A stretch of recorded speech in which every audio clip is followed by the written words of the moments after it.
ब्रह्मदत्त आप लोगों के सामने फिर से लीगल हेल्प सॉल्यूशन एसोसिएट से।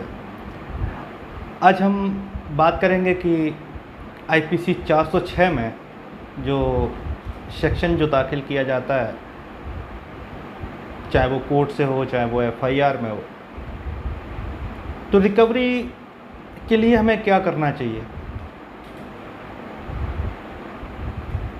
और किस तरीके से रिकवरी देनी है। तो हम अपनी बात शुरू करने से पहले आप लोगों से कहना चाहते हैं कि हमारा जो कमेंट बॉक्स है इसमें कमेंट ज़रूर करें अगर वीडियो अच्छा लगा हो तो, और इस चैनल को ज़्यादा से ज़्यादा सब्सक्राइब करें और वीडियो अंत तक देखें, क्योंकि आपको नहीं बचाना है, आपके परिवार को बचाना है, आपकी फ्यूचर की जनरेशन को बचाना है। इसलिए ज़रूरी है कि आप लोगों तक अपनी बात पहुंचाई जाए। आपने अक्सर देखा होगा कि जब भी एफआईआर में 406 लगा दी जाती है, 406 का मतलब है ब्रीच ऑफ ट्रस्ट, अमानत में खयानत। मतलब महिला ये कथन लिखती है कि सारा जेवर हमारा छीन लिया, सारा सामान हमारा छीन लिया और वो अपने कब्जे में किए हुए हैं और हमें दे नहीं रहे हैं।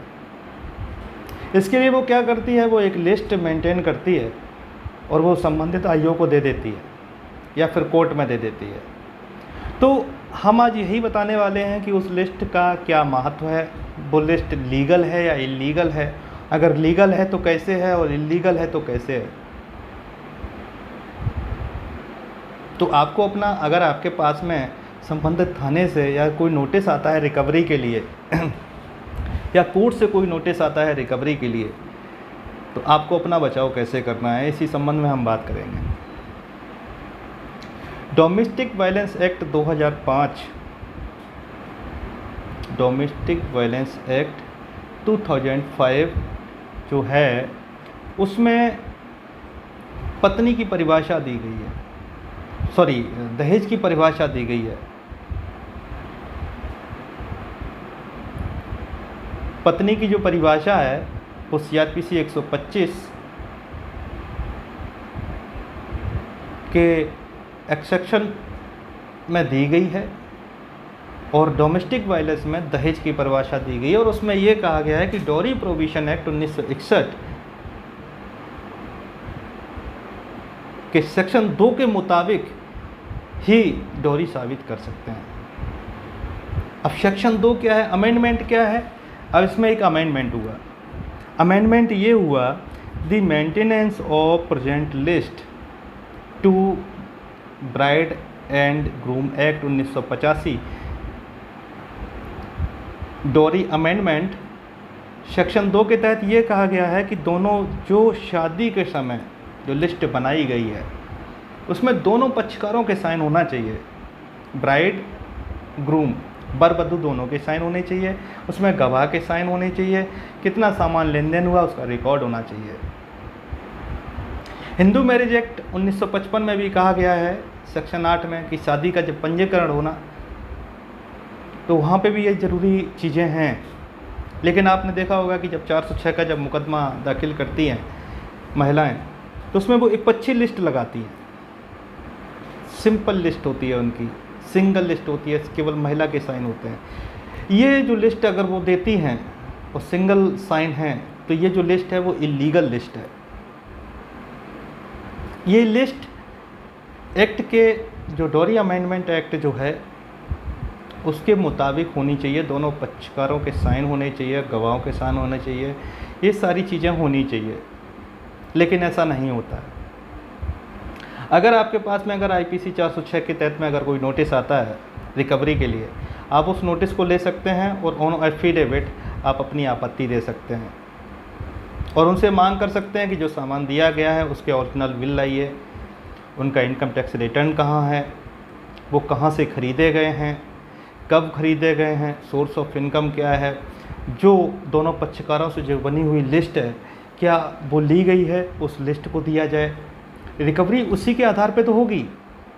वो तो कल अपनी लिस्ट में ही कह देगी कि हवाई जहाज हमारे पिताजी ने दिया, आगरा का जो ताजमहल है वो हमारे पिताजी का है, तो क्या मतलब फ़ोटो देख के या फिर उसके साइन से क्या आप ताजमहल उसके नाम करा देंगे। इसलिए ज़रूरी है। और हमारे घर में बहुत सारा सामान रखा हुआ होता है, अब वो इस तरीके से तो वो आएगी किसी भी सामान में हाथ रख देगी या कि सोच उसका हो गया। तो इसलिए ज़रूरी है और इसीलिए अमेंडमेंट किया गया। अगर आपके पास कभी भी कोई एक पक्षी लिस्ट की अगर कोई भी आदेश आता है, चाहे वो माननीय न्यायालय से हो, चाहे वो थाने से हो, आईओ भेज रहा हो, तो आपको सबसे पहले उससे उस लिस्ट को मांगना है, आपत्ति दाखिल करनी है, उस लिस्ट को मांगना है जो दोनों पक्षों से हो। उसी के बेस पे आप रिकवरी कर सकते हैं। अगर बात सोने की आती है तो आप सोने में पूछ सकते हैं किस डिज़ाइन का था, किस सुनार से बना था, कब था, कितना अमाउंटिंग किया था, कितना टैक्स पे किया, ये सारी चीज़ें, क्या डिज़ाइन थी उसकी, कितना कैरेट सोना था, ये सारी चीज़ें आप पूछ सकते हैं।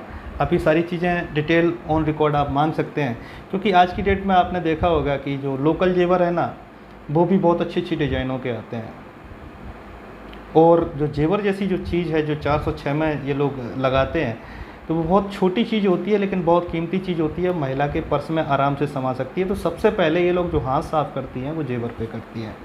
तो इसलिए आपको थोड़ा सा अपनी सावधानी, और ज़्यादा अगर जानकारी चाहिए हो तो आप हमारा जो मोबाइल नंबर है, व्हाट्सअप नंबर है, इस पर आप संपर्क कर सकते हैं 7906300632। इस पे आप संपर्क कर सकते हैं। और ज़रूरी है कि आपको बचाएं, आपके परिवार को बचाएं और आप लोगों की मदद की जाए। एक मास मैसेज में अपनी बात कहने के लिए हमने ये वीडियो बनाया है, और आप लोगों से बहुत अपेक्षित हैं कि आप लोगों का सहयोग मिलेगा। और हमारा जो कंसल्टेंसी है ये हमारी पेड कंसल्टेंसी है। हमारे जो अधिवक्ता भाई लोग हैं उनके मार्गदर्शन में, उनके सहयोग से, आप लोगों के सहयोग से हम स्टार्ट किए हैं, और धीरे धीरे इस मुहिम को आगे बढ़ा रहे हैं कि किसी तरीके से पुरुषों को बचाया जाए, परिवारों को बचाया जाए।